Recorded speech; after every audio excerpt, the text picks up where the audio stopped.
We got to talk about some of the college freshmen in basketball this year. The freshman class is just disgusting. It's the best in history, really. I mean, you've got Kentucky with the best recruiting class in history, which I still think Calipari is going to get busted a year or two from now for cheating, like he does at every fucking college that he coaches for. Regardless, the recruiting class this year is out of control. You've got Wiggins in Kansas. The kid is just a stud. He's a junior in high school. As a junior in high school, he was doing slam dunks he could compete in the slam dunk contest in the NBA, for God's sakes.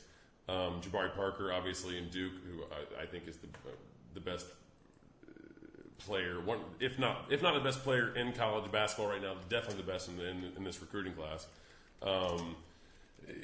You've got the kid from Arizona with Gordon, which is that whole team is an insane. That team as a whole, I think, is the best team in college basketball. Aaron Gordon's nuts. I don't know. What do you think, Joe? They're great. I think Arizona's damn near going to win it all. I agree with you. I think they're one of the top, 2 or 3 teams in the country. But I want to touch on somebody that's not a freshman, who's actually a 6'8" sophomore swingman, Brandon Ashley, who has 11 points a game. He's putting in about 4 rebounds, 26 minutes. The guy gets better every day. He can step out and hit the jumpers. He's just a real tough defend. And the other guy that's good on this was junior point guard Nick Johnson.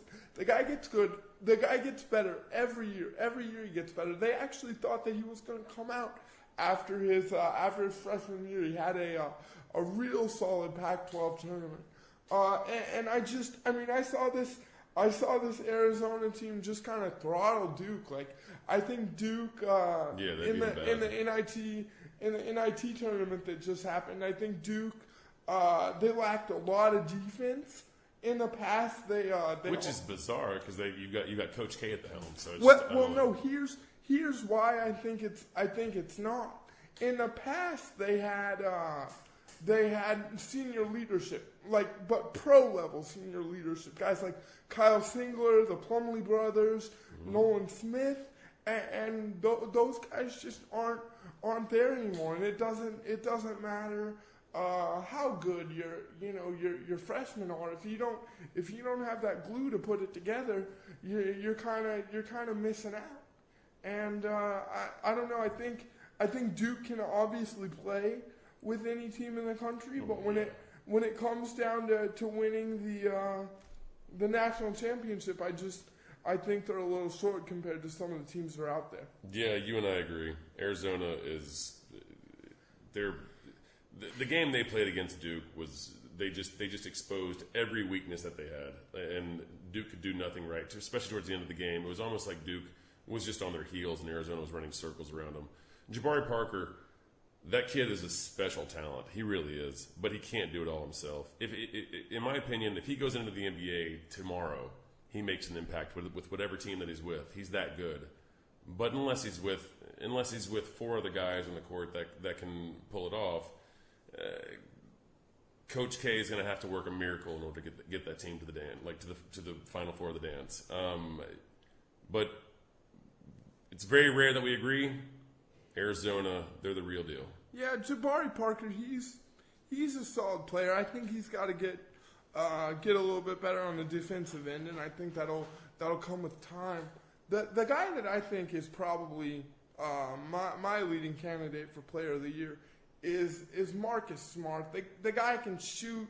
He stayed another year at Oklahoma State because he needed to shoot better. He's impossible to stop when he tries to get down the lane. He can distribute the ball. He can play the point. For God's sakes, they played Butler last week, and they ran a back pick alley-oop for a fucking point guard. When is the last time you did that? And then 3 plays down, 3 plays later, he just pulls up from 22 feet and pops a 3. So despite that Memphis loss in Florida this week, I gotta give my vote for Player of the Year to Marcus Smart. I think that Cowboys team is right up there with Arizona. It's early, but it's not a bad vote. College basketball is going to be fun this year, but these new rules are a little bit sketchy. It'll be fun as conference ball starts in the next couple weeks.